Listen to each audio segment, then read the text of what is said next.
Bismillahirrahmanirrahim. Assalamualaikum warahmatullahi wabarakatuh. Selamat siang, Waalaikumsalam. salam sehat untuk kita semua.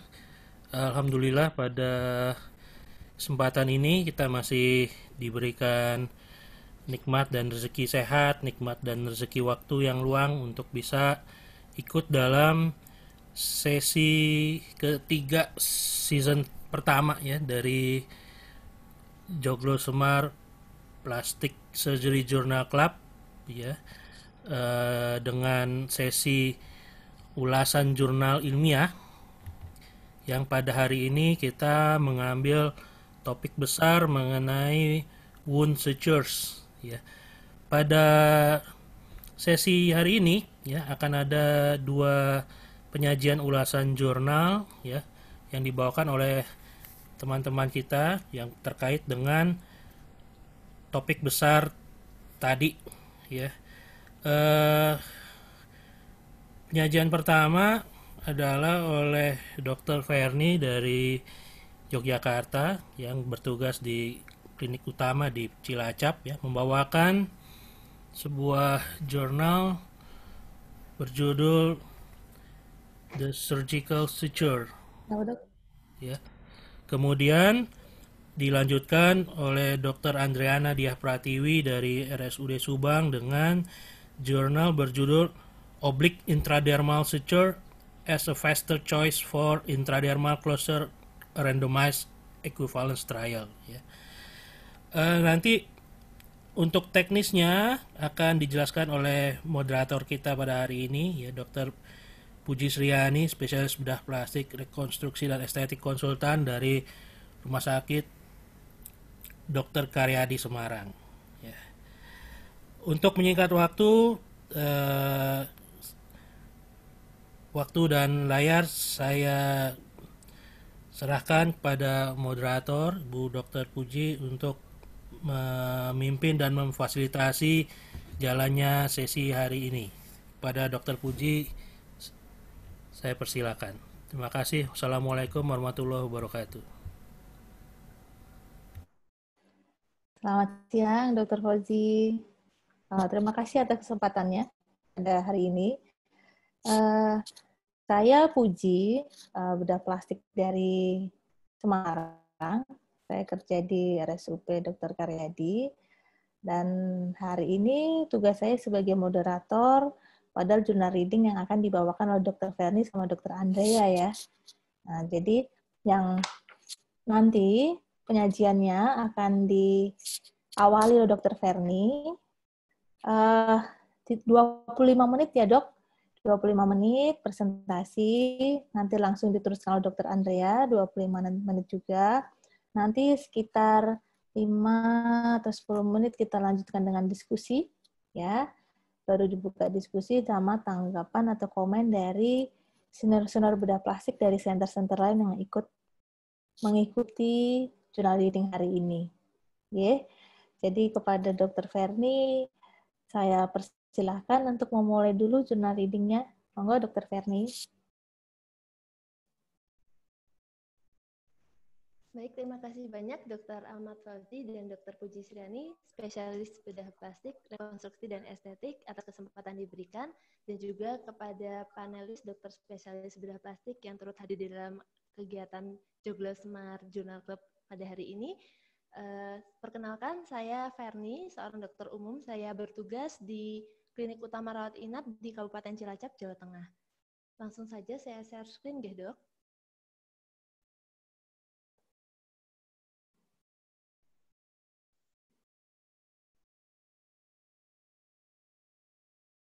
Apakah sudah tampak, dok? Sudah, saya sudah lihat. Sudah, baik. Baik, akan saya mulai. Selamat siang kepada sejawat sekalian. Pada siang hari ini saya akan membawakan sebuah artikel dengan judul The Surgical Suture yang diambil dari Aesthetic Surgery Journal tahun 2019, volume 39, karya Dr. Miriam Byrne dan Al Ali dari Department of Plastic Reconstructive and Aesthetic Surgery, Cleveland Clinic, Abu Dhabi, Marriott Island, UAE. Oke, ini adalah penampilan depan dari jurnal yang akan saya bawakan. Untuk review secara ringkasnya, Artikel ini merupakan suplemen atau dalam bahasa Indonesia sehari-hari biasanya kita sebut sebagai tinjauan pustaka dengan judul The Surgical Suture. Judulnya sudah cukup jelas dan singkat, bisa mencakup kira-kira apa yang akan diisikan oleh jurnal ini. Kemudian untuk penulisan, nama dan juga gelar dari penulis sudah ditulis dengan lengkap. Untuk abstraknya sudah mencakup keseluruhan dari isi, ringkas dan juga padat. Kemudian untuk alamat korespondensi dari author atau penulis juga sudah dituliskan dengan lengkap. Kekurangannya adalah tidak ada keyword dari artikel ini, sehingga ketika kita mencari di browser akan menemukan cukup banyak artikel karena judulnya yang cukup umum, The Surgical Suture.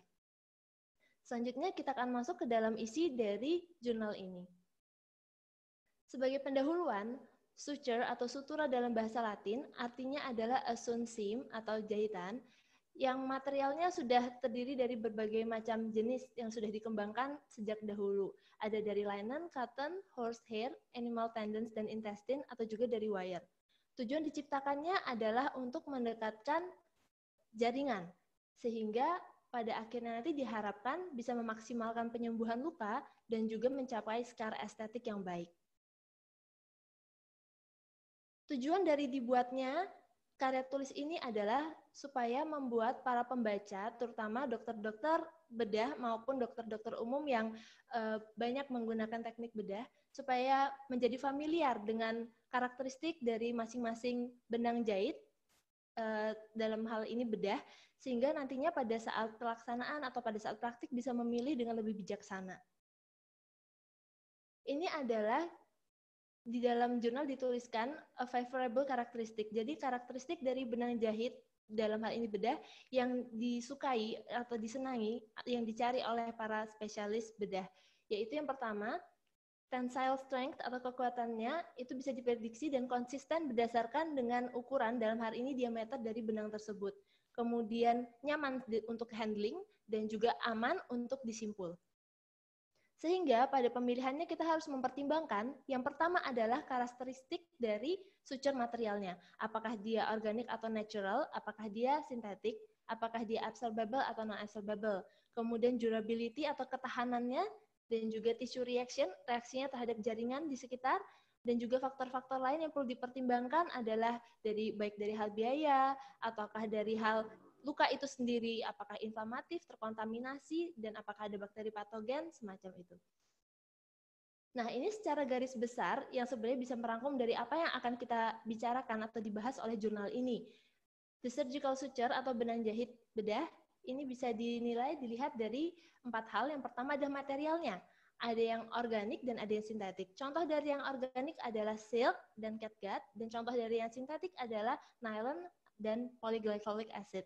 Untuk strukturnya ada 2, monofilamen atau multifilamen. Multifilamen biasa juga disebut braided atau dikepang dalam bahasa awamnya. Kemudian untuk degradasinya ada absorbable, ada yang non-absorbable, dan juga untuk tissue reaction ada yang reaksinya berat, ada yang reaksinya ringan. Ini adalah tampilan atau packaging sediaan dari benang jahit. Ada yang dalam bentuk sediaan sudah dengan jarumnya atau biasa disebut atraumatik, ada juga yang dalam bentuk roll seperti ini. Keunggulannya adalah yang atraumatik ini sudah beserta dengan jarum, sehingga kita tidak perlu memasang-masang atau mencari jarum yang sesuai ukurannya. Tetapi untuk yang roll ini memiliki keunggulan juga, kita bisa memperkirakan kebutuhan benangnya sepanjang apa, dan juga bisa lebih hemat ya. Nah, ini adalah tampilan atau packaging atau sediaan dari surgical suture yang harus kita pahami cara bagaimana mengidentifikasinya supaya tidak salah. Yang pertama, biasanya di bagian sudut atas ini adalah tertulis materialnya, material atau nama dagangnya. Kemudian di bagian samping, tetap di bagian atas, adalah profil dari benang tersebut. Apakah multifilamen atau monofilamen, apakah absorbable atau non-absorbable. Kemudian di bagian pinggir, yang pasti selalu ada di sini adalah ukuran atau size dari benang tersebut yang dinyatakan dalam USP dan metrik yang akan nanti kita bahas. Juga ada panjangnya untuk memperkirakan kebutuhan berapa banyak benangnya, dan juga pasti ada tanggal pembuatan dan expire-nya. Di bagian tengah untuk benang atraumatik selalu ada profil dari jarum untuk cutting ataukah round, kemudian seberapa kelengkungannya. Kemudian selain itu ada beberapa instruksi lain yang harus dibaca ya, bahwa benang-benang seperti ini biasanya single use tidak untuk disterilisasi ulang atau dipakai ulang. Nah, selanjutnya kita akan membahas langsung mengenai surgical suture. Yang pertama adalah size and tensile strength. Size ini dinyatakan dalam USP atau United States Pharmacopoeia dengan senternya adalah 0. Ketika angka di atas 0, yaitu 1, 2, 3, berhubungan dengan meningkatnya atau semakin besarnya diameter dari benang tersebut. Sementara ketika angka turun dari 0, dinyatakan dalam 20, 30, 40, dan seterusnya, sama dengan diameternya semakin kecil. Kita lihat dalam tabel, di sini kita ambil poinnya adalah di 0, angka 1, 2, 3 itu menunjukkan diameter yang semakin besar. Sementara angka 20, 30, dan selanjutnya diameternya semakin kecil. Pada wound closure atau untuk penutupan luka biasanya menggunakan antara 20, 30, tetapi pada wajah lebih sering digunakan ukuran 40, 50 sampai dengan 60 untuk dari segi hasil estetiknya. Kemudian untuk microsurgery biasa digunakan 90, 10, 11, 0. Sekarang yang kedua akan kita bicarakan adalah untuk filamennya, ada yang monofilamen dan multifilamen. Yang dipertimbangkan di sini adalah potensi untuk memperangkap atau mengembangkan bakteria, dan juga yang harus dipertimbangkan dengan kekuatan dari benang itu sendiri. Ini adalah secara skematik, monofilamen itu hanya terdiri dari satu untai atau satu helai benang saja, sementara multifilamen adalah beberapa helai benang yang kemudian dirajut menguntai. Sehingga jika kita komparasikan dengan benang yang hanya monofilamen atau hanya satu helai saja, pasti memiliki resistance atau friction wrap yang lebih rendah, sehingga lebih mudah untuk dimasukkan ketika kita mengintroduksi jarum dan benang itu ke kulit atau ke dalam suatu jaringan. Sehingga akan mengurangi terjadinya trauma di situ. Kemudian karena dia hanya satu helai saja, tidak ada untaian, jadi tidak ada celah untuk organisme mengakomodasi organisme untuk berkembang di benang tersebut, dan juga lebih mudah untuk di knot tying-nya atau untuk disimpul, dan juga lebih reaktivitasnya lebih rendah. Tapi kekurangannya karena dia hanya satu filamen saja, harus dihandling dengan sangat hati-hati. Kalau sampai tertekan atau terjepit oleh suatu instrumen bedah, bisa sangat mudah untuk merusak untaian benang tersebut. Untuk multifilamen, seperti yang sudah kita lihat tadi pada gambar, karena dia merupakan untaian dari beberapa helai, sehingga memiliki kekuatan yang lebih greater tensile strength. Tetapi kekurangannya adalah tadi, dia bisa memberikan friction wrap yang lebih besar, jadi bisa menyebabkan microtrauma yang bisa berakibat suture sinus atau small abscess formation jika terjadi akomodasi atau perkembangbiakan organisme di situ. Namun, di jurnal ini disebutkan, saat ini sudah berkembang begitu banyak jenis dan hal-hal yang dilakukan untuk memperbaiki dari benang-benang yang multifilamen ini dengan coating dan lain sebagainya, atau tambahan antibakteria sehingga lebih aman untuk digunakan. Nah, yang ketiga adalah suture degradation. Dibagi menjadi dua, ada yang absorbable dan non-absorbable. Pertimbangan utamanya adalah untuk penggunaan internal atau di bawah kulit, meskipun pada praktiknya tidak selalu digunakan untuk jahitan di bawah kulit. Secara spesifik lagi dibagi menjadi dua, ada yang natural dan ada yang sintetik. Untuk absorbable suture, ada yang natural dan ada yang sintetik. Yang natural biasanya terbuat dari kolagen mamalia, gut ya, catgut atau chromic gut. Ini akan mengalami degradasi secara enzimatik, sehingga tissue reaction-nya lebih besar. Sementara untuk yang sintetik polimer biasanya terbuat dari polyglactin, contohnya adalah Vicryl, Monocryl, PDS atau polydioxanone. Ini akan mengalami degradasi secara hidrolisis, sehingga tissue reaction-nya lebih rendah untuk yang sintetik. Pada absorbable suture, pada minggu pertama kekuatannya tetap, dan kemudian setelah minggu pertama akan berkurang kekuatannya secara gradual. Untuk non-absorbable suture, akan terdapat tissue response, respons jaringan terhadap benda asing, karena dia adalah benda asing yang tetap di dalam tubuh, sehingga menyebabkan reaksi fibroblast, terbentuklah kapsula fibrosa. Contohnya adalah nylon, prolen, dan steel wire. Nanti akan kita bahas lebih lanjut. Nah, jika dibuat dalam bagan seperti ini, jadi benang jahit itu ada yang absorbable dan non-absorbable. Yang absorbable juga ada sintetik dan natural, begitu pula dan non-absorbable. Selain itu juga masih ada yang braided dan monofilamen. Ini semua akan menjadi pertimbangan untuk kita memilih yang bagaimana, apakah benang jahit yang tepat untuk pasien yang tepat dan kondisi luka tersebut. Ini secara skematik ya, bisa dilihat bahwa multifilamen itu terdiri dari beberapa untayan atau beberapa helai benang, tetapi untuk monofilamen hanya satu jenis saja. Ada yang non-absorbable dan ada yang absorbable.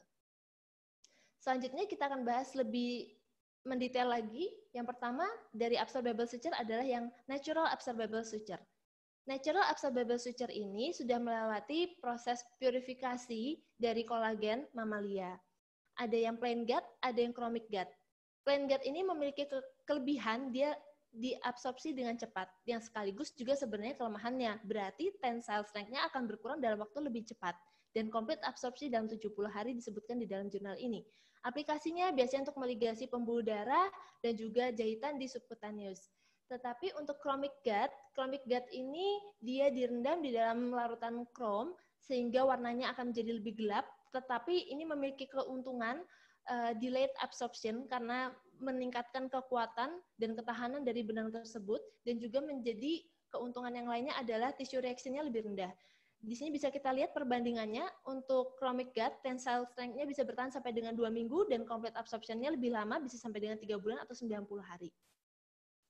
Ini adalah sediaannya yang biasa sejawat sekalian temukan ya. Untuk catgut, warnanya memang lebih terang dibandingkan dengan chromic gut. Selanjutnya, untuk absorbable suture yang sintetik. Synthetic absorbable suture itu berbeda dengan yang natural absorbable suture dalam hal yang pertama adalah kekuatan dan juga tissue reaction. Seperti yang sudah saya jelaskan tadi, yang sintetik memiliki tissue reaction yang lebih rendah. Nah, ini adalah contohnya, ada yang Vicryl, ada yang PDS, dan monocryl. Vicryl itu adalah suatu benang yang braided, jadi adalah terdiri dari beberapa filamen atau multifilamen, sehingga dikembangkan lagi menjadi ada yang coated Vicryl, dilapisi oleh antibakterial dan tricosal. Tujuan utamanya adalah untuk mengurangi friction wrap dan juga mencegah terbentuknya kolonisasi bakteri pada penjahitan pada menggunakan benang ini. Ada juga Vicryl Rapid, sudah jelas dan namanya Rapid. Ini adalah keunggulannya, dia memiliki absorpsi yang lebih cepat dibandingkan dengan Vicryl biasa. Tujuannya dipakai untuk pentautan luka yang membutuhkan atau tidak membutuhkan waktu yang lebih lama untuk pentautannya. Untuk PDS, di dalam jurnal ini disebutkan bahwa benang ini sangat superior atau sangat disukai oleh utamanya dokter spesialis bedah plastik karena dia sangat minimal tissue reaction. Selain itu, juga sering digunakan dalam pediatric surgery, cardiovascular, dan ophthalmic surgery. Untuk monocryl, dia sudah ada dia monofilamen, kemudian juga memiliki absorpsi yang lebih lama, bisa sampai dengan 119 hari. Ini adalah sediaannya, monocryl, PDS, dan Vicryl. Selanjutnya, untuk non-absorbable suture, yang pertama kita bahas yang natural non-absorbable suture. Ada dua, yang pertama ada silk, atau dalam bahasa Indonesianya adalah sutra. Dia sudah melalui proses braided atau penguntaian yang ketat, kemudian sudah melalui proses pewarnaan dan coating menggunakan silikon atau waxes. Sangat superior dalam handling, dan juga karena dia natural akan mengalami proses degradasi secara enzimatik meskipun tidak sepenuhnya terdegradasi. Tetapi di dalam jurnal ini dituliskan bahwa berdasarkan oleh para saintis material scientist, disebutkan bahwa sebenarnya silk ini mereka golongkan di dalam absorbable. Untuk natural non-absorbable yang lain, yang kedua ada surgical stainless steel 316L. Ini merupakan suatu benang jahit yang terbuat dari baja anti karat, yang pada aplikasinya sering digunakan pada rekonstruksi sternum atau pada fraktur pada tangan ataupun pada kaki. Keunggulannya adalah jelas dia memiliki kekuatan yang tidak akan berkurang karena dia merupakan logam di sini. Tetapi ada kekurangannya, yang pertama adalah pada handlingnya lebih susah, bisa rawan terjadi fragmentasi dan juga kinking atau pembengkokan, sehingga membutuhkan tenaga yang lebih dan bisa menyebabkan fatigue kepada operatornya. Selain itu juga ada resiko untuk terjadinya tearing atau mencederai area di sekitar dari luka tersebut. Kemudian karena dia adalah logam, bisa menyebabkan reaksi-reaksi elektrolit tertentu di dalam tubuh. Selanjutnya yang terakhir dari non-absorbable suture adalah synthetic non-absorbable suture. Di sini ada 1, 2, 3, 4, 5 contoh, dan yang paling sering digunakan adalah nylon dan prolen. Untuk nylon ada yang multifilamen dan ada yang monofilamen. Dia memiliki high tensile strength dan juga low reactivity. Tetapi di sini polypropylen lebih superior, dia memiliki tensile strength yang jauh lebih kuat dan juga lebih less tissue reaction. Bahkan di dalam jurnal ini dikatakan almost non-tissue reaction. tetapi harganya juga lebih tinggi dibandingkan nylon. Kemudian untuk yang lain, Mercilon dan Etibond ini bedanya kalau Mercilon tidak di-coated, sementara dia adalah braided, sehingga friction rub-nya lebih gede. Untuk itu lebih banyak digunakan Etibond Axle oleh para dokter spesialis ortoped utamanya untuk reparasi tendon dan ligamen. Untuk Pronova Poly dijelaskan di dalam jurnal ini bahwa ini tidak banyak digunakan, tetapi dia resisten terhadap infeksi dan juga kontaminasi. Ini adalah sediaannya untuk nylon, Pronova, Etibond Axle, dan Mercilon. Nah, selanjutnya yang terakhir dari benang jahit yang mungkin tidak terlalu familiar bagi para dokter umum, tetapi sangat familiar pada dokter spesialis bedah plastik, terutama yang bergelut di bidang estetik, adalah barbed suture yang dikembangkan atau didesain pertama kali oleh John Alcamo pada tahun 1956, mendapatkan paten pada tahun 1964, dan kemudian dikembangkan terus hingga saat ini. Dari namanya adalah barb, artinya adalah duri, jadi terdapat duri di sepanjang benang ini, di sepanjang badan benang ini, yang sebenarnya itu membuat dia memiliki keunggulan di dalam aplikasinya terhadap penutupan luka. Yang pertama, meningkatkan efisiensi penutupan luka, karena menghemat waktu untuk suture dan juga operating time. Kenapa? Karena yang selanjutnya tidak perlu dilakukan surgical knot. Jadi duri-duri ini sudah bisa membantu untuk mentautkan dan menarik, merapatkan luka tersebut, jaringan tersebut. Ini adalah gambarannya. Jadi dibagi dalam dua macam, ada unidirectional, ada bidirectional. Ini adalah mencakup direksi atau arah dari barbnya atau durinya. Ada yang unidirectional berarti hanya satu arah saja durinya, yang bidirectional selalu punya transition point di mana yang satu akan mengarah ke sisi yang satunya dan yang satu lagi mengarah sisi yang lain. Ini adalah contoh dari suatu unidirectional barb suture. Namanya V-lock, dia memiliki pull di ujungnya yang bisa berfungsi sebagai zipper. Jika teman sejawat sekalian ingin melihat bagaimana aplikasinya di dalam wound closure, bisa dilihat di YouTube untuk V-lock wound closure. Akan sangat membantu. Nah, selanjutnya adalah yang bukan termasuk suture, tetapi bisa mentautkan luka, ada topical skin adhesive, yang aplikasinya digunakan pada luka-luka dengan low tension. Biasanya juga pada pediatric skin laceration, bisa juga disimpan di rumah tangga. Ada dua macam, butyl cyanoacrylate dan octyl cyanoacrylate. Yang butyl cyanoacrylate memiliki keunggulan dia lebih murah, kemudian rapid acting, dan juga mudah untuk diaplikasikan.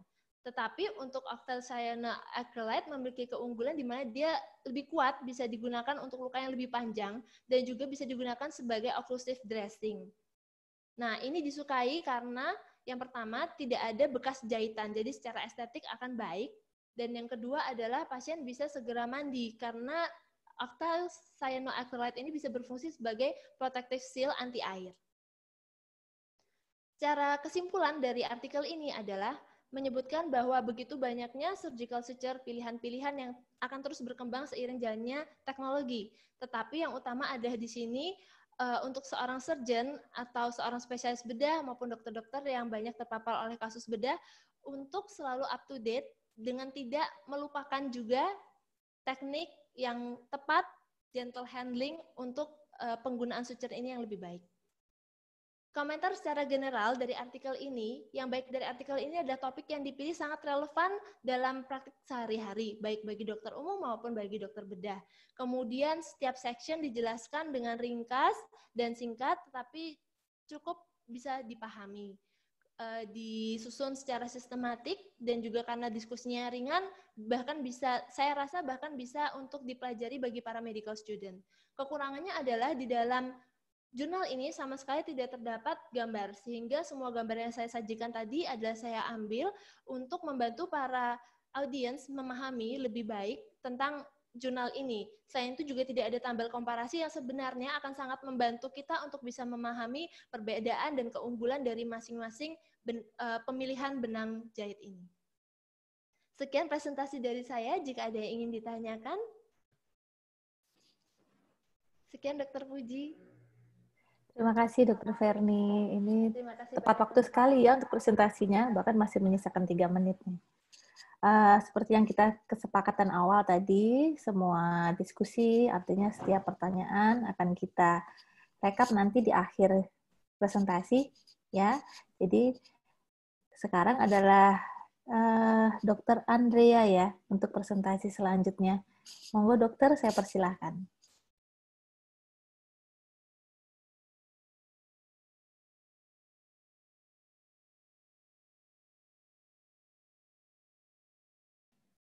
Dr. Andrea, tolong di-unmute.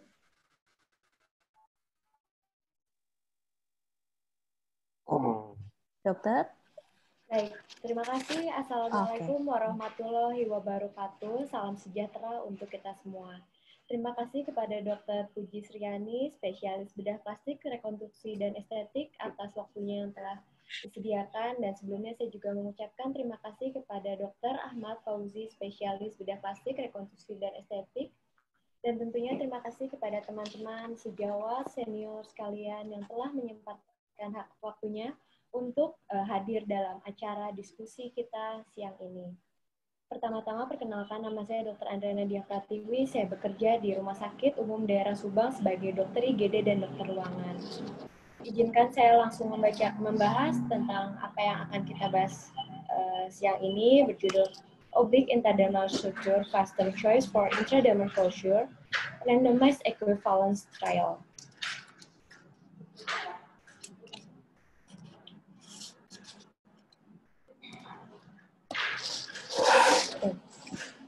Melakukan penjahitan intradermal interrupted ini pada saat penutupan luka pada kulit dapat memakan waktu.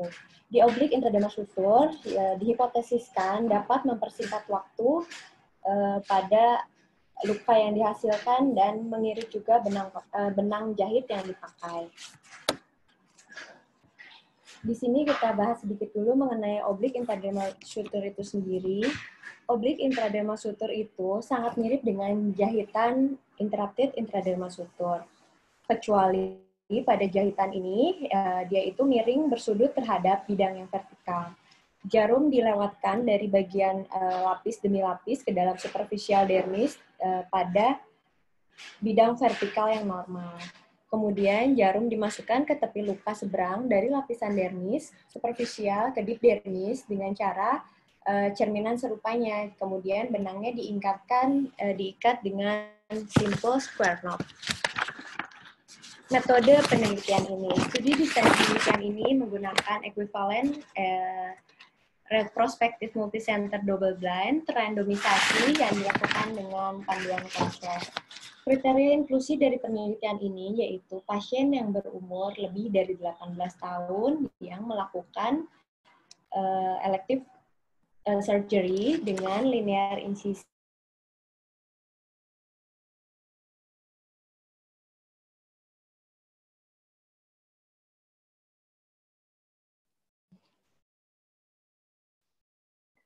Halo Dr. Andrea.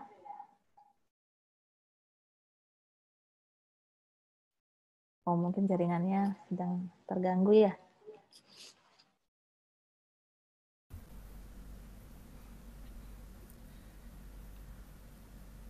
Oke.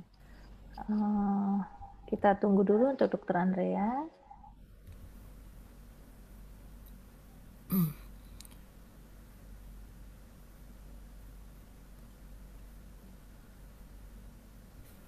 Oke. Terputus ya, Dr. Andrea? Mungkin nanti masuk lagi beliau. Oh, oke. Jadi, Andrea.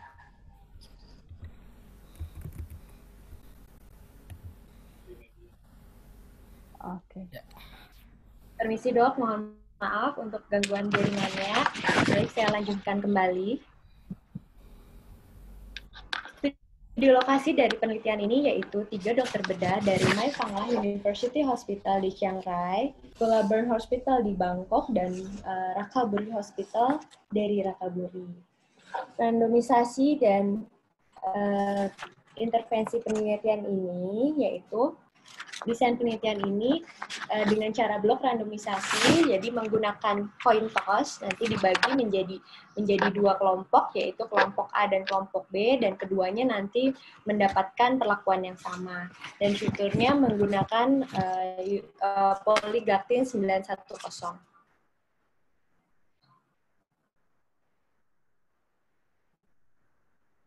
Nah, kemudian pasien telah minggu dan minggu pos pembedahan.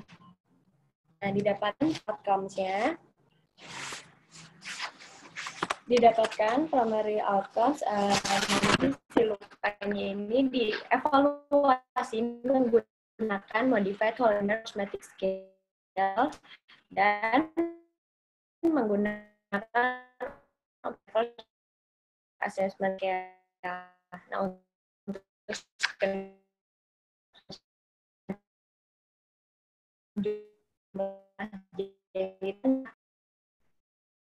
Dokter Andrea, mungkin posisinya harus mendekati Wi-Fi-nya mungkin ya, sumber Wi-Fi-nya biar lebih enak ininya, koneksinya. Dokter?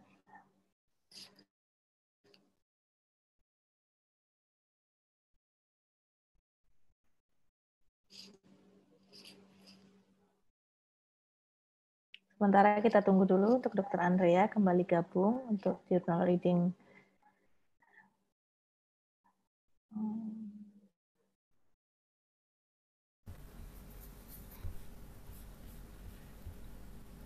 Masih terputus, mungkin sedang join in. Oke. Oh, itu sudah kembali. Ya. Oke, di-unmute dulu, Dokter. Ya. Oke. Mohon izin, Dok, gangguan lagi sinyalnya.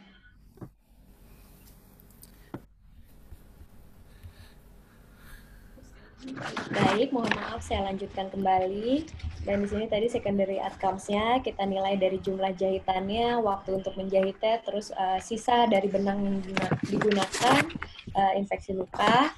Nah, kemudian metode blinding ini, jadi partisipannya itu nanti ditutup matanya, kemudian nanti lukanya juga akan dinilai oleh dokter yang juga di blinding. Nah, jumlah sampel di sini adalah menggunakan 20 pasien.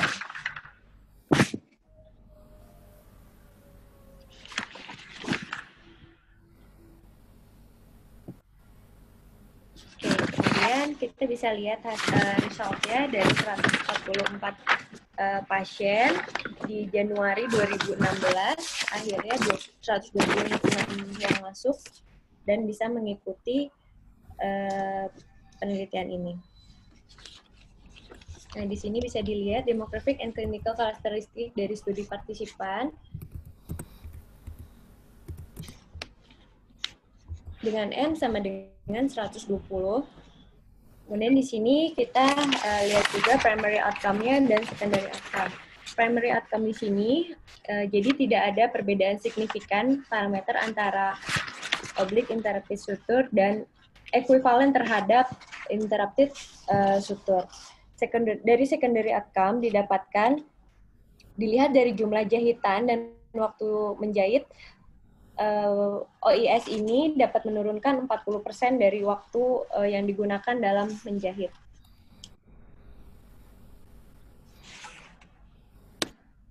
Nah, di sini wound evaluation-nya setelah 1 minggu pembedahan.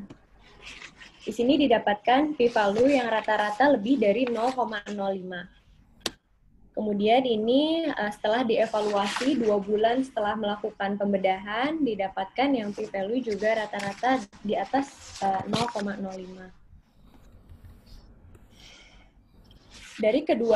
Dari kedua tabel tadi menunjukkan bahwa kedua parameter tadi pada 2 kelompok tidak terdapat perbedaan yang signifikan karena p-value-nya lebih dari 0,05.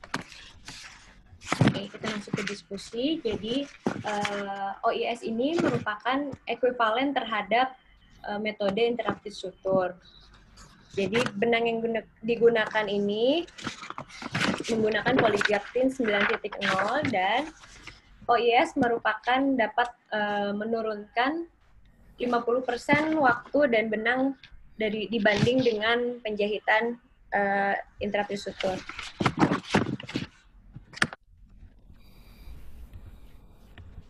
Limitation dari studi ini adalah menggunakan multi-center double blind design. Kemudian bisa terdapat bias dari penelitian digunakan ini. Di studi ini sendiri,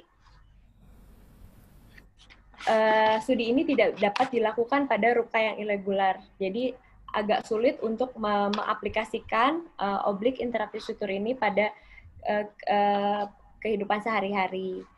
Nah, waktu yang digunakan mungkin bias karena dokter bedah yang menggunakannya tidak di blind. Nah, terus kemudian OIS ini hanya terbatas pada luka yang kurang dari 12 cm, tapi tidak dapat digunakan untuk luka yang di atas 12 cm. Kesimpulannya, di sini harus dilatih khusus untuk dapat melakukan penjahitan yang oblique intravenous suture ini, dan untuk kedepannya future studies should be conducted untuk membandingkan oblique intravenous suture dengan novel suturing teknik. OIS dapat ditemukan untuk bisa memperirit waktu dan klinikal lebih efektif untuk luka dengan metode. Ini dari komentar dari saya, dari reviewer komentari, yaitu topik yang dibahas ini sangat relevan untuk dokter bedah untuk diaplikasikan di praktek sehari-hari. Namun kekurangannya pada jurnal ini mungkin kedepannya bisa ditambahkan banyak gambar sehingga kita para audiens atau para yang membaca jurnal ini bisa lebih baik dan bisa lebih melihat hasil yang digunakan seperti apa. Jadi post operatifnya juga kita bisa melihat untuk setiap follow up yang diaplikasikan terhadap penelitian ini. Sekian dari saya. Assalamualaikum warahmatullahi wabarakatuh. Mohon maaf apabila ada kesalahan dan ada gangguan teknis. Terima kasih, Dok. Terima kasih Dr. Andrea. Untuk Dr. Ferni dan Dr. Andrea, presentasinya bagus sekali ya. Jadi sudah mulai detail untuk melakukan telaah dari satu jurnal dan memberikan tanggapannya terhadap jurnal-jurnal tersebut. Nah, ini kelihatannya nih ya, sekarang kita udah masuk nih ke sesi diskusi. Ya, jadi ada beberapa yang sudah bertanya di grup chatnya. Ini saya bacakan dulu ya. Dari Dr. Eka di ID Jawa Barat. Mohon tanya mengapa pada penelitian ini dibatasi 12 cm. Mungkin ini pertanyaan buat jurnal Dr. Andrea ya. Ya. Saya persilakan Dr. Andrea untuk menjawab dulu. Oke, mohon dokter. Baik, selamat siang Dr. Eka. Terima kasih atas pertanyaannya. Saya mohon izin menjawab kenapa pada luka ini dibatasi 12 cm ya dok ya. Jadi lukanya ini terbatas pada yang 3-12 cm. Nah, ini di sini dijelaskan di limitation dari penelitian ini. Pada luka dari 12 cm ini menghabiskan jadi gini, luka dengan panjang yang lebih dari 12 cm kemungkinan tidak dapat diaproksimasikan dengan benang nilon tunggal. Nah, karenanya luaran lukanya ini tidak dapat diaplikasikan dengan luka panjang lebih dari 12 cm, dok. Jadi karena bila lukanya lebih dari 12 cm tidak dapat diaproksimasikan dengan benang nilon tunggal. Kira-kira seperti itu, Dr. Eka.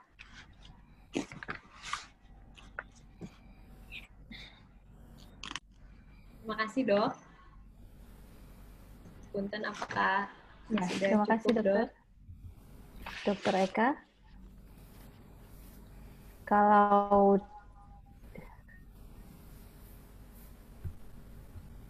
jadi tadi alasannya ya, Dok ya, kenapa hanya dibatasin untuk jarak 12 cm, J?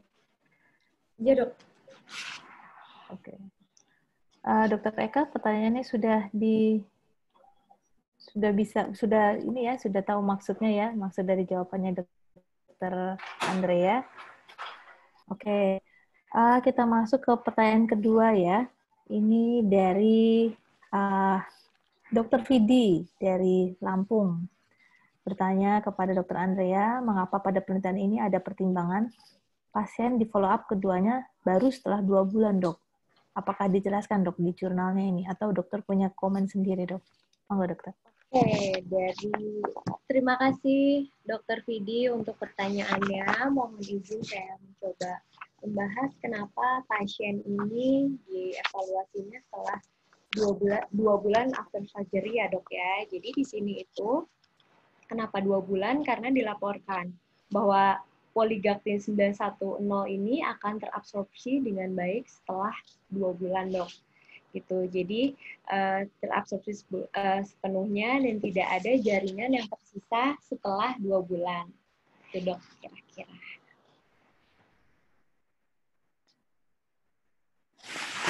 Atau 60 hari pasca operasi. Oh, oke. Untuk pertanyaan Dokter Vidi ini kira-kira sama ya dengan Dokter Rina ya dari RSUD Serwang. Pada follow up 2 bulan after tunda kan begitu ya. Oh ya, pertanyaannya sama seperti Dokter Vidi tadi sudah dijawab oleh Dokter Andrea ya. Jadi disesuaikan dengan materi yang dipakai ya, Dokter. Lainnya, Dok. Terus, Dok. Oke. Oh, baik. Jadi menggunakan Polygactin 910 diharapkan setelah 2 bulan ini tidak ada jaringan yang tersisa. Oke. Kita terus dulu ke pertanyaan selanjutnya ya, Dokter. Ya, Dok. Lanjut lagi nih dari Dokter Rina Ayu dari RSUD Sereang. Pada primary outcome tadi disebut 40% efisiensinya. Ini maksudnya outcome ya, Dok ya. Ya, jadi di sini tadi disebutkan ya, Dok ya, oblique interrupted suture ini mengurangi 40%. Kenapa seperti ini? Kurang lebih seperti itu ya, Dokter Rina dari RSUD Soreang ya pertanyaannya.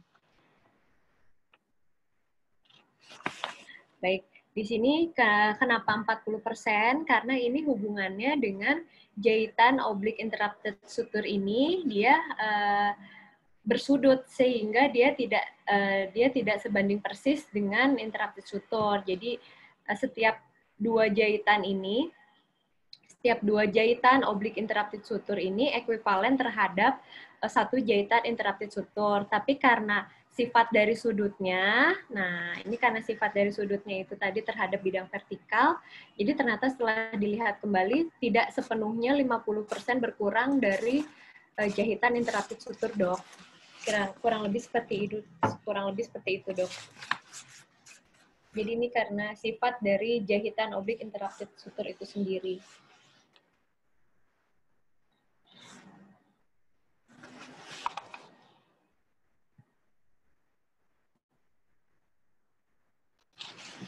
Sudah cukup, Dok?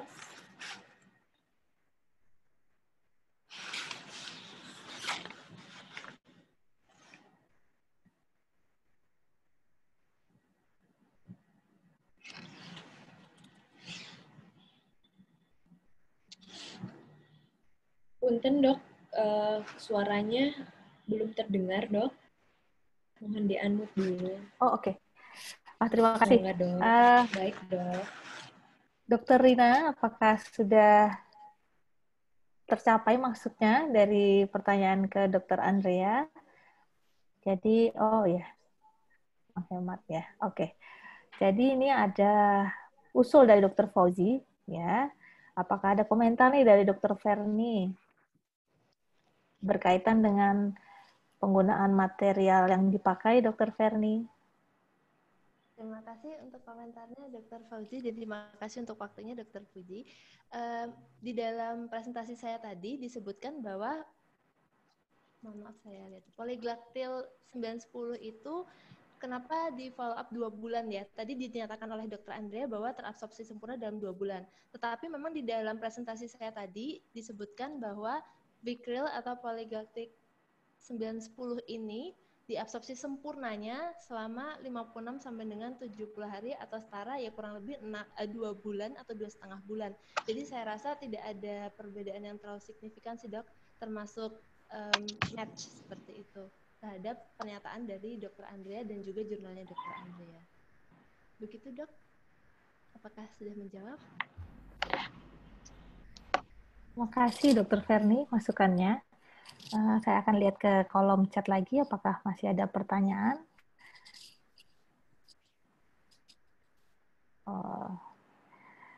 Sambil menunggu pertanyaan selanjutnya mungkin saya akan meminta tanggapan nih ya, tanggapan dan komen dari senior-senior bedah plastik di Joglo Semar ini.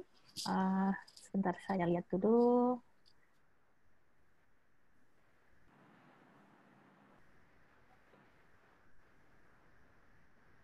Tadi seperti yang sudah absen untuk di chat ada Dr. Amrun J.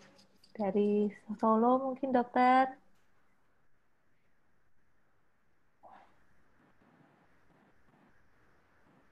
Apakah masih connecting, Pagi, dokter?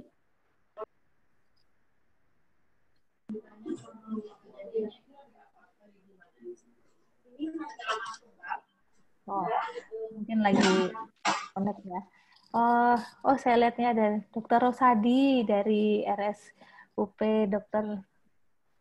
Sarjito. Monggo dokter, apakah berkenan memberikan komentar? Ya, terima kasih, Dr. Puji. Okay. Assalamualaikum warahmatullahi wabarakatuh. Selamat siang, salam sejahtera untuk kita semua. Saya kira apa yang sudah kita dengarkan tadi, sejauh-sejauh dokter mengenai ilmu tentang basic surgical skill. Saya kira siapapun dokter yang untuk mendalami atau untuk menjadi dokter bedah, ilmu dasar seperti itu sangat penting. Karena kalau kita tidak dibekali dengan ilmu dasarnya, nanti waktu jadi dokter bedah bingung. Mau milih benang nggak tahu, mau milih jarum nggak tahu, terus bagaimana menjahit dengan baik, gitu ya. Jadi syukurlah nanti kalau misalnya adik-adik ini menjadi nanti berminat untuk menjadi dokter bedah, apapun itu, terutama bedah plastik, juga dengan bekal yang baik. Saya kira demikian, Dr. Puji. Terima kasih. Terima kasih Dr. Rosadi atas tanggapannya. Saya mohon kepada Dr. Riza. Ini lagi online. Oke. Dr. Riza, mohon apakah bisa memberikan tanggapan terhadap jurnal reading hari ini, dokter?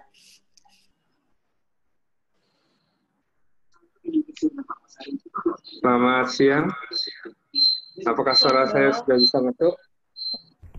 Sudah, dokter. Sudah terdengar jelas. Dokter. Oh ya. Sudah terdengar jelas, dok. Terima kasih, Dokter Puji. Maaf, saya ada di ruangan kamar operasi, belum bisa keluar. Assalamualaikum warahmatullahi wabarakatuh.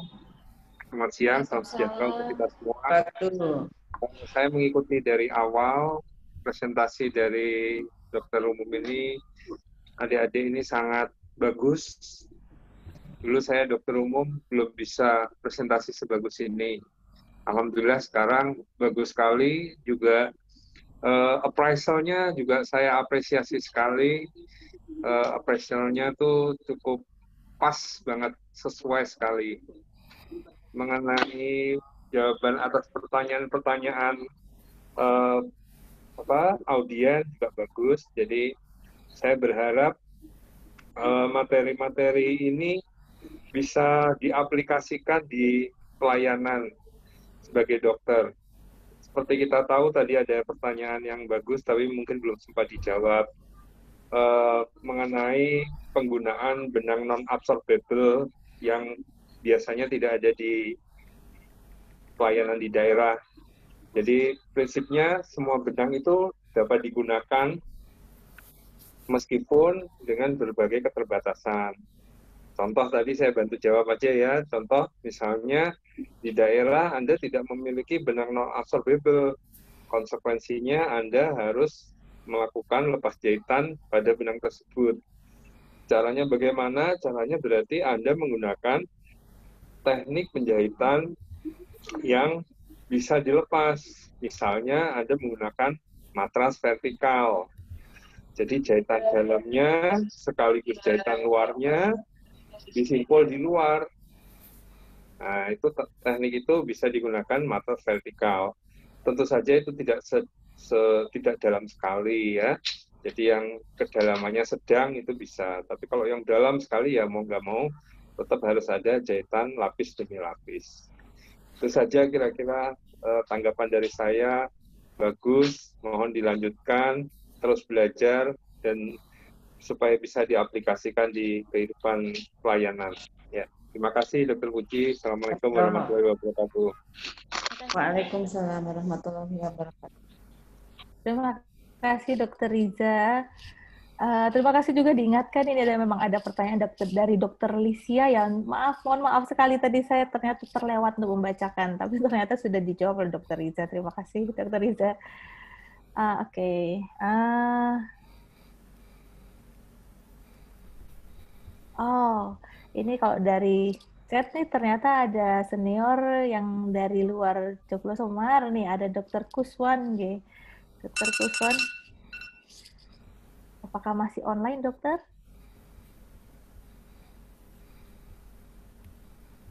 Masih. Oh, oke. Dokter, mohon ini dok, dapat memberikan tanggapan dok mengenai kegiatan journal reading hari ini, dokter.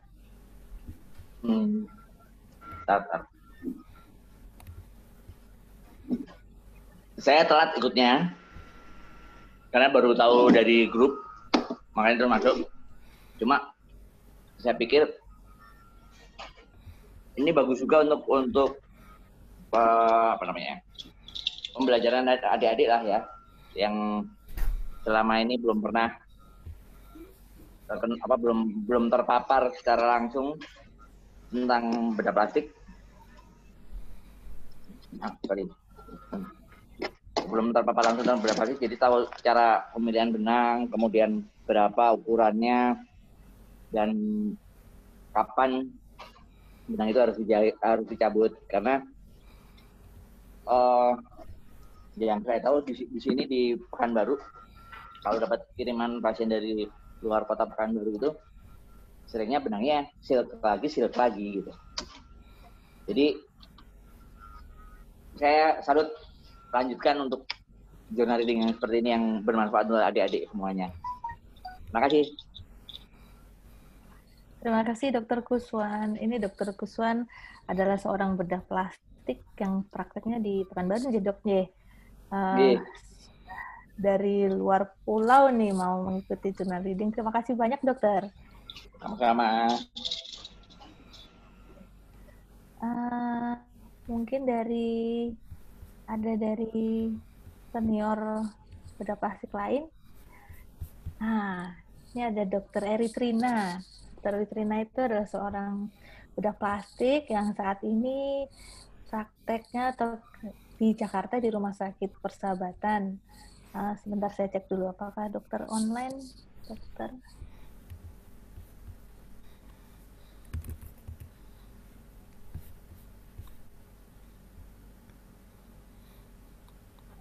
Oh, ada mungkin sih, sedang hadir kayaknya. Ada ya? Ada dokter hadir, Najat ya? juga. Oh ya. Nah, sama dokter Amru mungkin udah selesai sholatnya. Oh gitu dokter. Ini mungkin sedang tidak di koneksinya mungkin.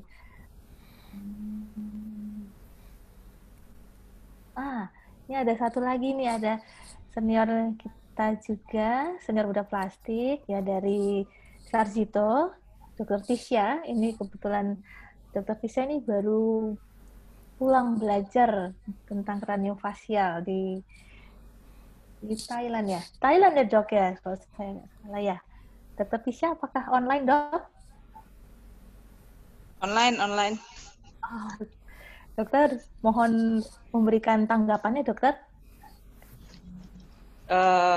Ya bagus sekali tadi mungkin menambahkan yang dokter Risa kalau misalnya memang sih kadang di daerah, jangankan di daerah hanya di Jogja, di daerah Bantul aja itu terkadang benang-benang untuk yang absorbable ataupun non absorbable itu susah ya, adanya cuman catgut sama apa tuh yang hitam itu silk ya.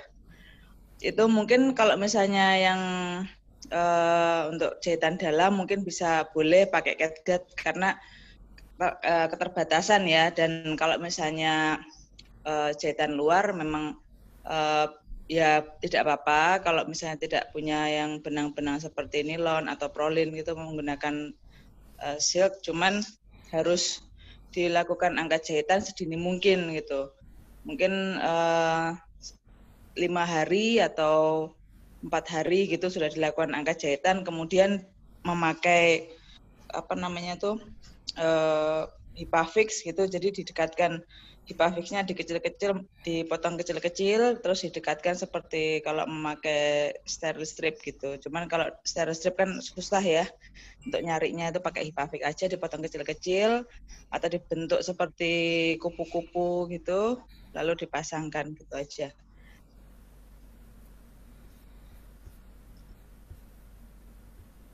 Oh, terima kasih Dokter Tisha atas sarannya. Mohon maaf, saya akan kembali ke kolom chat lagi. Ini ada pertanyaan dari Dokter Felicia. Mohon bertanya dokter, apabila terdapat pasien abses kaki yang jamuran, namun dokter spesialis bedah sebelumnya mengatakan jangan dijahit. Meski setelah dibersihkan dengan NaCl, pertimbangannya apa, Nje? Oke. Dokter Felicia, ini coba saya lemparkan ke presenter ya, tapi ini kayaknya tidak ini ya. Saya coba ke Dokter Ferni. Apakah ada tanggapan dari Dokter Ferni dan Dokter Andrea? Pertimbangannya apa? Kenapa kok disarankan tidak dijahit dulu walaupun sudah dibersihkan?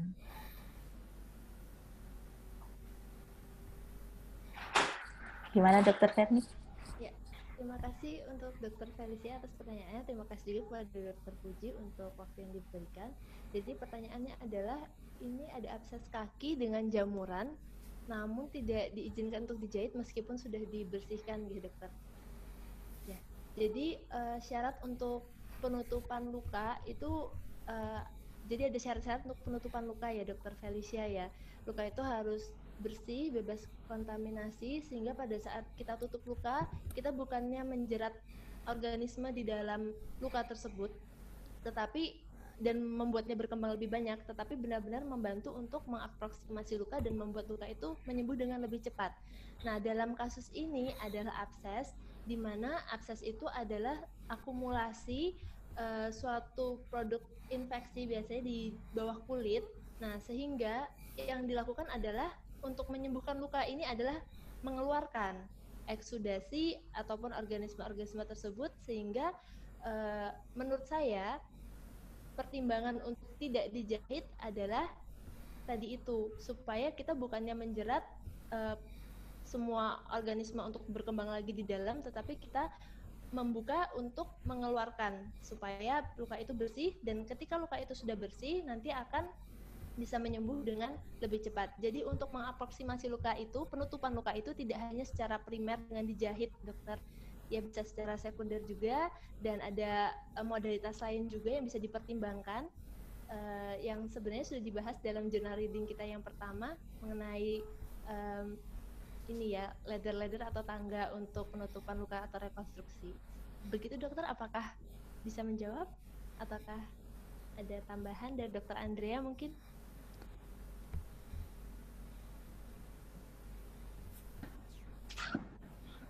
Baik dok, terima kasih. Mohon izin untuk menanggapi pertanyaan tersebut. Ya, kurang lebih saya setuju dengan apa yang disampaikan oleh Dr. Ferni. Dan mungkin kasusnya untuk pada abses ini, kenapa tidak boleh dijahit dahulu, agar kita itu supaya resiko infeksinya itu harus kita yakinkan dulu bahwa tidak ada resiko infeksi atau bebas. Nah, baik secara klinis maupun secara lab, mungkin kita harus observasi lebih lanjut. Gitu. Kemudian juga untuk drainase pada kasus abses tersebut.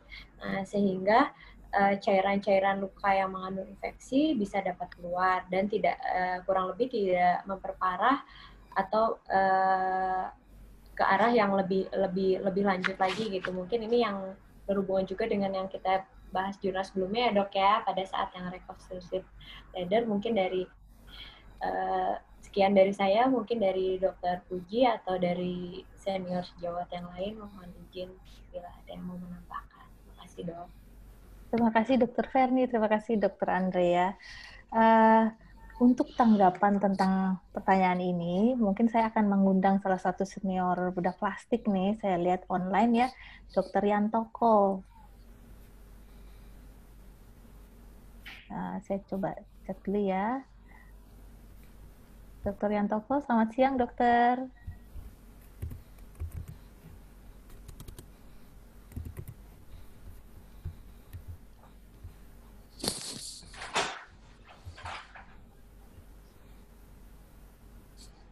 Oh. Mungkin sedang ada kesibukan, J.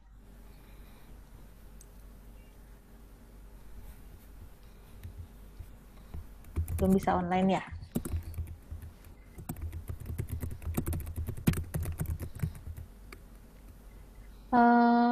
Untuk menyingkat waktu, J, ini saya lihat ada Dr. Najat.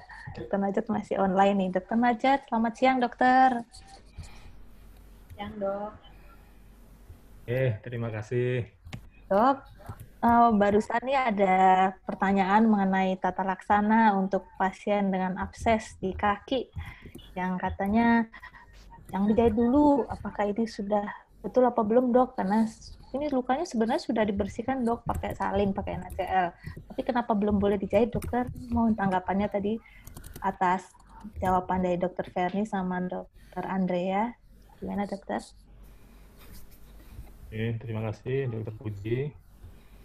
Ya, sebetulnya banyak senior bedah plastik yang lain ya yang bisa urun rembuk diskusi di journal reading pada siang hari ini. Saya mungkin jawab yang secara keseluruhan aja ya.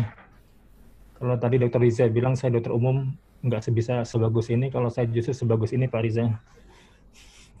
Terima kasih sudah sedemikian budaya ya, pengetahuan tentang journal reading ini, kebiasaan baca journal reading ini. Pertama tentang pengetahuan dasar tentang material benang jahit ya. Jadi ini sesuatu yang menurut saya harus betul-betul dikuasai sebagai dokter, apalagi dokter bedah, tentang yang hafalannya tadi, jenis-jenis benang, profil benang, ukuran benang, dan lain-lain. Tapi sesungguhnya yang paling penting adalah tentang aplikasinya. Jadi bagus juga kalau diskusi ini nanti dikasih contoh. Ada luka robek di wajah gitu, ini benangnya pakai apa, benang dalamnya, benang subkutisnya apa, benang fasianya apa, ototnya kalau robek pakai benang apa gitu. Jadi mungkin dengan contoh aplikasi seperti itu, teman-teman nanti yang kerja di IGD bisa menjahitnya dengan pilihan-pilihan yang lebih ideal gitu. Jadi dengan sendirinya nanti aplikasi ilmunya akan nempel terus. Kalau bisa sih begitu. Nanti Dr. Fauzi ke depan di samping baca journal reading ada contoh aplikasi kasus, nanti bisa diskusikan ini pilihan-pilihan benangnya apa. Jadi benang itu tujuan utamanya adalah mengikat, menahan, memegang, mendekatkan suatu luka ya. Dan fungsi lain tentu mengikat kalau ada pembuluh darah yang terbuka. Kenapa harus didekatkan, harus ditautkan, supaya memfasilitasi agar luka itu mencapai proses penyembuhan. Jadi gini maksudnya, fungsi benang ini sementara hanya fungsi mendekatkan, mengikat, sementara kekuatannya itu mengandalkan pada kekuatan penyembuhan dari badan pasien itu sendiri. Jadi ada keseimbangan antara kekuatan mendekatkan, menahan, sampai terbentuknya tensile strength jaringan yang cukup. Jadi jangan sampai benang ini putus, kendor, lepas, diserap sebelum luka itu mencapai kekuatan jaringan yang ideal. Jadi kapan kita milih benang itu tujuan utamanya adalah itu. Ukurannya berapa, pilihan jenisnya apa. Berdasarkan itu utamanya ya. Jadi kekuatan tensile strength itu. Terus juga ada beberapa hal-hal yang kadang-kadang jadi gini misalkan. Benang absorbable itu fungsinya untuk jahitan dalam, tidak selalu ya. Jadi benang absorbable itu bisa juga digunakan untuk menjahit permukaan luar.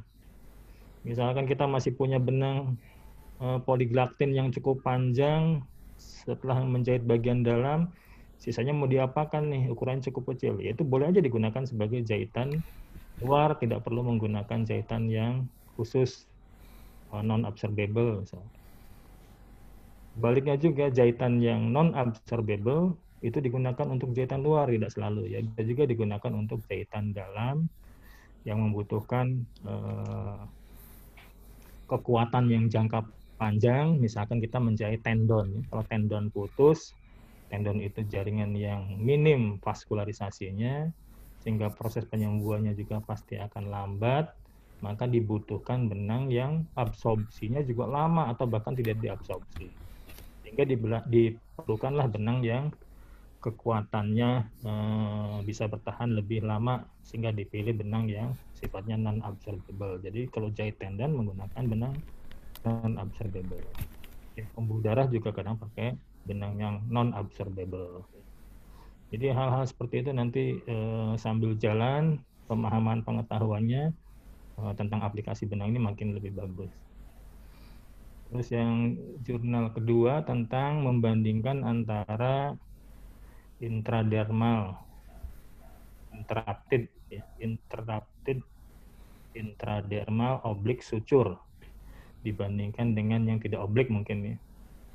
Dalam hal kecepatan ya, sebetulnya masih banyak yang harus ditelaah dari jurnal ini ya, karena informasinya tidak cukup banyak sebetulnya. Seperti tadi pertanyaan soal 3-12 cm itu kenapa? Oh ternyata itu dipilih pada pasien-pasien yang menjalani operasi elektif sepanjang minimal 3 cm sampai 12 cm dijadikan sebagai kriteria inklusinya.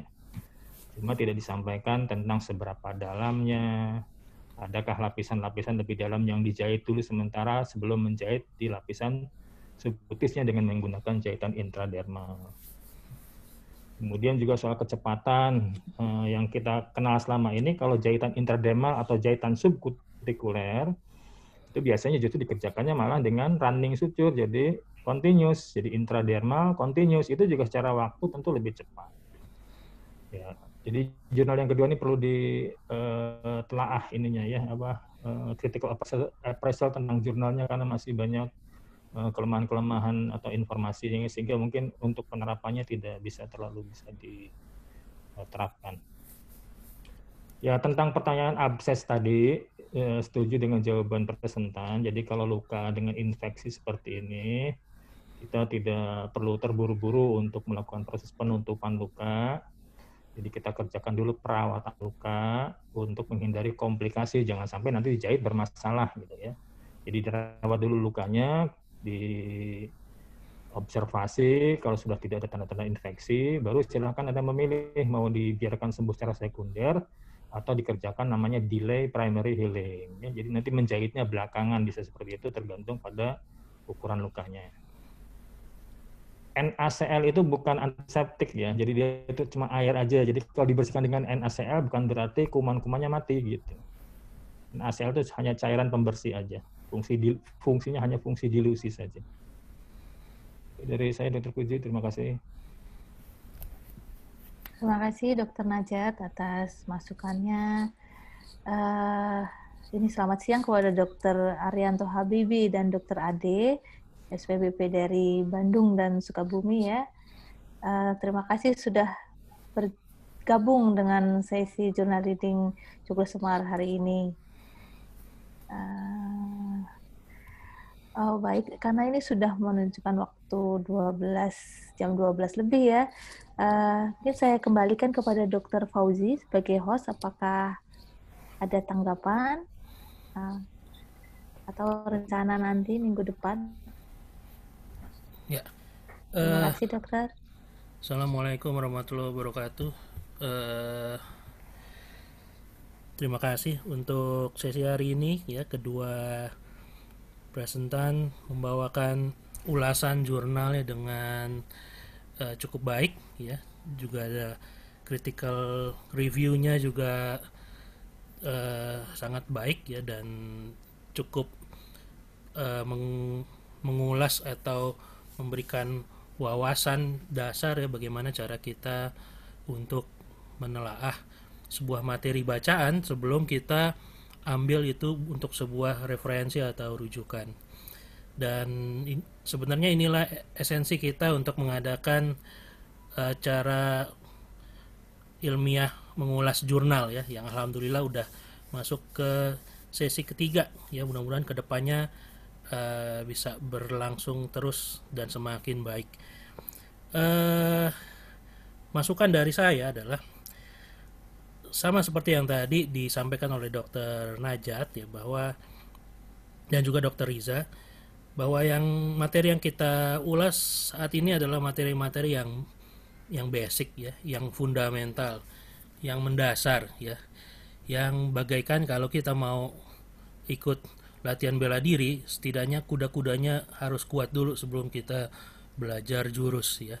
Jadi pengetahuan mengenai basic surgical course, basic surgical skill atau basic surgical material ya, ini adalah hal-hal yang sedapat mungkin sudah dikuasai sewaktu kita dulu sekolah di pendidikan profesi dokter umum, dan terus kita kuatkan ya, apalagi jika memang ada peminatan untuk nanti mendalami bidang bedah, atau jika kita bekerja banyak terkait dengan kasus bedah ya. Jadi fundamentalnya atau dasarnya adalah yang hari ini kita saksikan dari kedua sajian ya.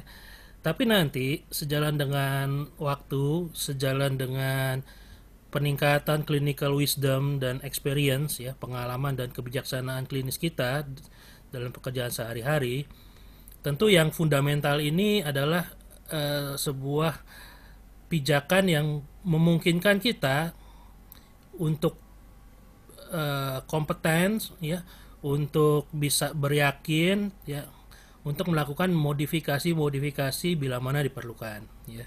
Tadi sudah diungkapkan oleh Dr. Najat bahwa tidak selalu yang namanya jahitan diserap itu harus di dalam ya, di luar ya, enggak seperti itu. Kadang itu tailor made atau case by case juga bisa terjadi modifikasi ya. Misalnya kalau kita selama ini tahu ya dasarnya kalau jahitan kulit itu harus selalu yang dilepas ya, tapi kelak pada beberapa kejadian misalnya kita bertemu dengan pasien anak misalnya yang tidak memungkinkan ada kondisi dia melakukan pelepasan jahitan kecuali dengan narkose misalnya, maka kadang ada tempatnya kita lakukan jahitan kulit dengan jahitan yang bisa diserap supaya nanti pada saatnya simpulnya bisa luruh sendiri ya, karena yang di dalamnya sudah lisis ya. Atau sebaliknya, jahitan yang kuat yang biasanya buat kulit ya, seperti polipropilen ya, kadang kita taruh di dalam ya untuk membantu memegang supaya ketegangan tepi-tepinya itu bisa dijaga di dalam bukan di luar ya, supaya scarringnya juga bisa lebih bagus kelak. Nah seperti itu nantinya juga bisa tuh ya, jahitan yang harusnya biasanya di luar secara teori kita taruh di dalam ya. Tapi untuk sebelum kita melangkah sampai situ, tentunya penting buat kita untuk tahu fundamentalnya, dan hari ini kita mudah-mudahan sih terpuaskan dengan sajian-sajian jurnal dari Dr. Verni dan Dr. Andrea ya. Kemudian mengenai sekarang per materi ya. Materi pertama menunjukkan kita bahwa sebuah ide yang sederhana pun ternyata bisa menjadi published material ya. Dan ini penting untuk saya sampaikan buat teman-teman yang praktisi dokter umum ya, bahwa ini ya harusnya bisa kita tanamkan terus di dalam benak kita ya. Karena salah satu kekurangan dari kita orang Indonesia, kita itu kadang suka takut kalau mau menulis. Kita takut bahwa tulisan kita not good enough ya, tidak cukup adekuat ya mutunya untuk bisa tampil ya. Padahal kita lihat ya, untuk jurnal pertama itu kan sesederhana itu ya, idenya ya, materinya ya, tapi itu bisa dibawakan dengan cukup baik ya dan masuk ke dalam sebuah jurnal yang bergengsi. Kemudian untuk materi kedua ya, di situ kita lihat sama seperti yang tadi sudah diungkapkan oleh Dr. Najat ya, bahwa kadang ya sebuah jurnal yang sudah publish itu belum tentu flawless ya, itu belum tentu bisa diaplikasikan di dalam kehidupan klinis langsung gitu ya. Itu kadang masih ada celah-celah di mana kita berpikir ini masih ada pertanyaan yang harus kita telusuri dulu sebelum kita aplikasikan ya. Misalnya kenapa tadi 3 sampai 12 cm? Apa pertimbangannya? Apakah ada kedalamannya tidak diungkapkan ya?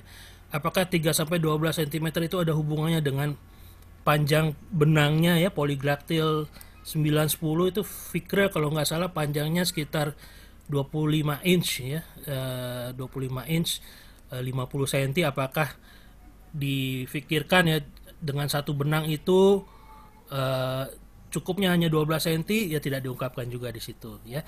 Jadi itu hal-hal yang sebenarnya bisa keluar di appraisal kita atau critical review kita mengenai jurnal itu ya. Ini di kriteria inklusinya mestinya bisa lebih dipertajam lagi kenapanya ya. Kemudian secara umum ya itu aja yang mau saya masukkan. Kemudian untuk kedepannya ya, saya berterima kasih pada Dr. Najat atas masukannya ya. Mungkin ke depan, minggu depan kita akan coba ya dengan tampilan contoh case ya, kemudian untuk diulas sesuai dengan jurnalnya ya. Bismillah, mudah-mudahan kita coba mulai minggu depan atau mungkin minggu depannya lagi. Insya Allah minggu depan kita akan membahas mengenai skin grafting ya. Jadi naik tingkat ya. Yang pertama waktu itu kan kemarin kita sudah bahas mengenai reconstruction ladder ya. Minggu lalu kita bahas mengenai minggu ini kita bahas mengenai suturing, dan minggu depan ya kita mau coba memberikan introduksi atau pengenalan mengenai skin grafting ya buat teman-teman GP, buat teman-teman dokter praktisi umum ya, dan nanti akan kita pilihkan jurnal-jurnal yang mungkin applicable dalam klinis sehari-hari ya. Sebelum kita akhiri ya, mungkin ada masukan dari Dr. Amru ya, saya lihat baru bergabung, baru selesai sholat. Dr. Amru, silakan Dr. Amru.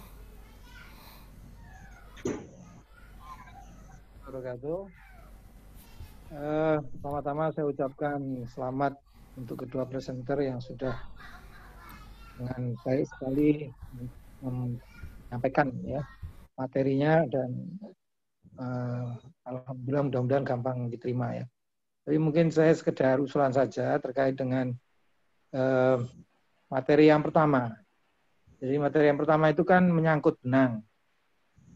Nah di situ tentunya dalam aplikasi itu kita tidak hanya menggunakan benang, tapi juga jarum.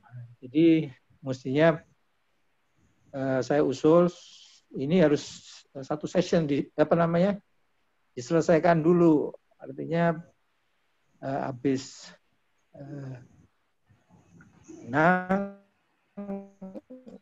mungkin ya, atau memang kalau bisa dari awal sudah langsung settingnya benang dengan jarum, karena kita kan tahu bahwa penggunaan jarum itu kan ada beberapa macam jarum ya yang nanti penggunaannya berbeda-beda.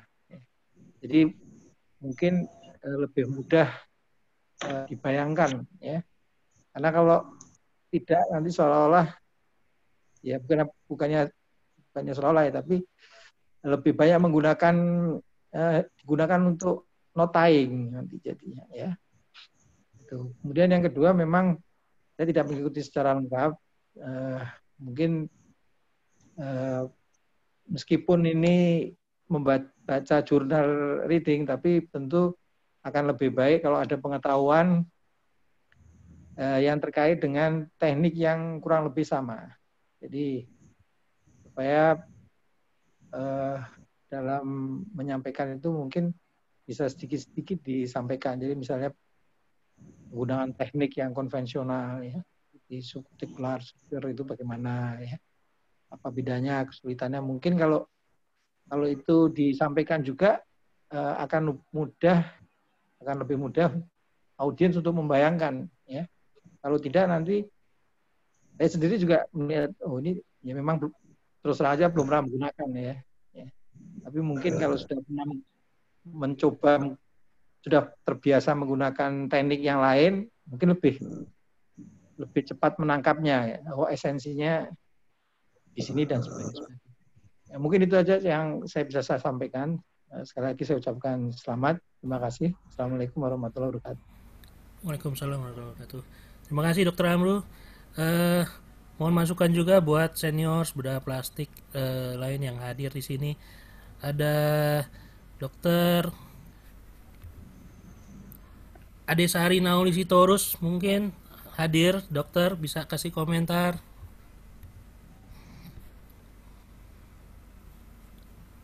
Nggak, mungkin lagi poli. Dokter. Assalamualaikum. Wah, ada Dokter Uyung. Silakan Dokter Uyung. Salam dok. Terima kasih Dokter Ahmad Fauzi, Dokter Puji. Baik sekali kegiatan yang seperti ini. Saya kasih aplaus terus kepada teman-teman. Kegiatan seperti ini, Anda sangat beruntung sekali.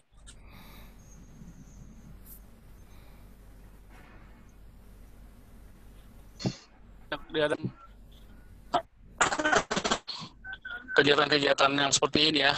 Mungkin kalau tambahan dari saya, Dr. Oji, kalau bisa bikin video, jadi ada video session gitu ya, supaya memperlihatkan kepada adik-adik kita gimana kebiasaan kita menjahit itu tuh layer by layer. Karena yang sering saya lihat itu rekan-rekan sejawat yang di IGD itu kalau ngejahit selalu kebanyakan ya all layer, bahwa cara menjahit layer by layer itu lebih bagus, baik secara resultnya, dan kalau sudah terbiasa seperti itu jadi ya yang pernah mengikuti kegiatan seperti ini jadi ada bedanya dengan yang nggak pernah mengikuti. Sejauh-sejauh teman IGD yang lain juga kasih info ke teman-teman yang lain. Kalau bisa sebanyak-banyaknya teman-teman bisa ngikut. Bukan hanya untuk yang berminat bergabung menjadi atau melanjutkan pendidikan di bedah plastik, tapi juga ya sejauh-sejauh yang lain yang perlu skill untuk kesehariannya bertugas di IGD. Bravo buat Dr. Oji, Dr. Puji, dan Perapi Jawa Tengah. Itu thumbs up. Terima kasih. Assalamualaikum. Waalaikumsalam warahmatullahi wabarakatuh. Terima kasih Dr. Uyung atas masukannya. Ya saya rasa kedepannya juga akan kita coba ya masuk ke session mengenai layer by layer sutures ya, dengan pembicara atau penyaji materi yang lain. Sekarang 12.30 pas ya, sesuai dengan yang minggu-minggu yang lalu kita biasanya 12.30 selesai ya. Terima kasih untuk semua yang sudah berpartisipasi pada sesi hari ini, Dr. Ferni, Dr. Andrea, Dr. Puji, teman-teman seniors yang sudah hadir, Dr. Najat, Dr. Amru, Dr. Tisha, Dr. Uyung ya yang udah komentar, Dr. Kuswan, Dr. Yantoko, Dr. Eri yang sudah hadir ya. Bismillah, mudah-mudahan kedepannya bisa hadir juga ya, dan lebih banyak lagi yang hadir. Bismillah, mudah-mudahan kedepannya acara ini juga bisa lebih meningkat mutunya ya, tidak hanya dari pesertaan tapi juga dari mutu materinya ya. Jangan lupa